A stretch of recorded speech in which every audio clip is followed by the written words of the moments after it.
Precious Retreats di 5 dengan judul We Could Fail But Not With God. Kita bisa gagal tapi tidak dengan Tuhan. Bacaan firman Tuhan terambil dari 2 Korintus 4 ayat yang ke-7 berbunyi sebagai berikut. Tetapi harta ini kami punyai dalam bejana tanah liat, supaya nyata bahwa kekuatan yang melimpah-limpah itu berasal dari Allah, bukan dari diri kami.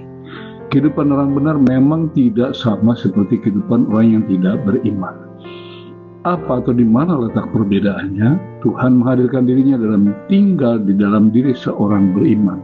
Dengan hadirnya Tuhan dalam diri seorang beriman, dia menerima kehormatan ilahi, yaitu didampingi dan dinaungi oleh Roh Kudus. 1 Korintus 3:16 mengatakan, tidak tahukah kamu bahwa kamu adalah bait Allah dan bahwa Roh Allah diam di dalam kamu?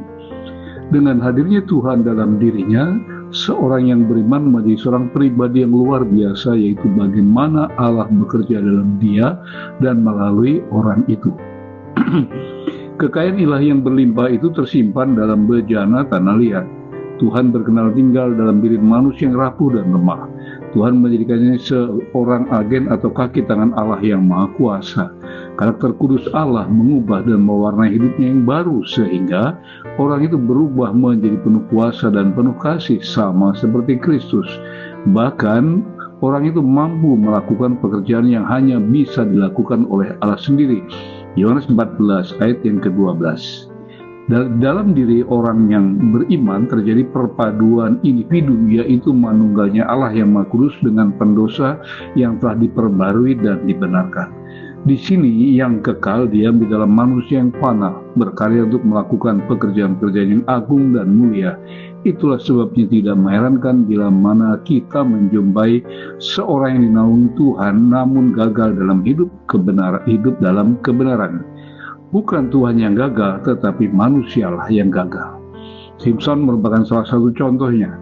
Seorang yang telah ditentukan Allah sendiri sebelum dia dilahirkan.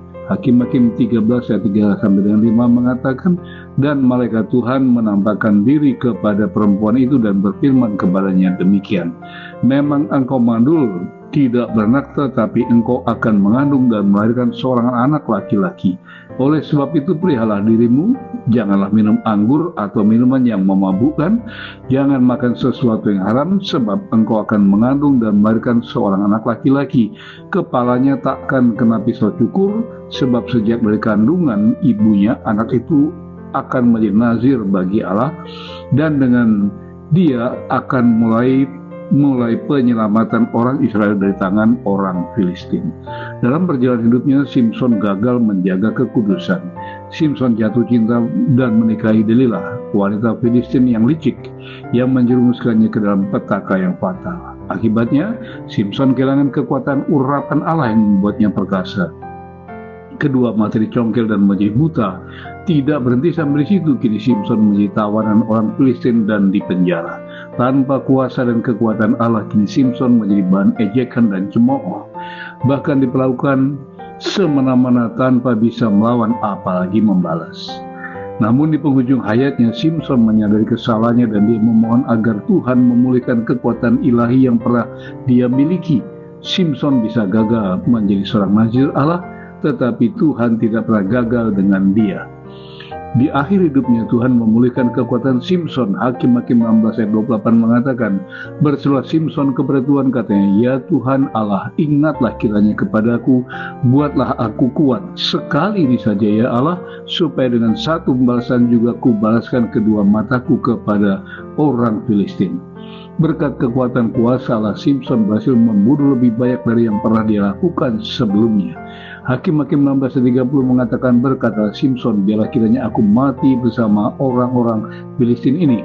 Lalu membungkuklah ia sekuat-kuatnya, dan maka robohlah rumah itu dan menimpa raja-raja kota itu dan seluruh orang banyak yang ada di dalamnya. Yang mati dibunuhnya pada waktu matinya lebih banyak daripada yang dibunuhnya pada waktu hidupnya. Saya tutup dengan 3 closing statement. Yang pertama, sebagai orang percaya kita mendapat kehormatan yang sangat istimewa, yaitu di mana Tuhan yang Maha Kudus berkenan diam di dalam diri kita, orang berdosa. Jadi jangan sia-siakan. Yang kedua, di balik kelemahan dan kekurangan kita, kuasa dan kekuatan Allah yang sempurna bekerja melalui kita untuk memberkati bangsa-bangsa.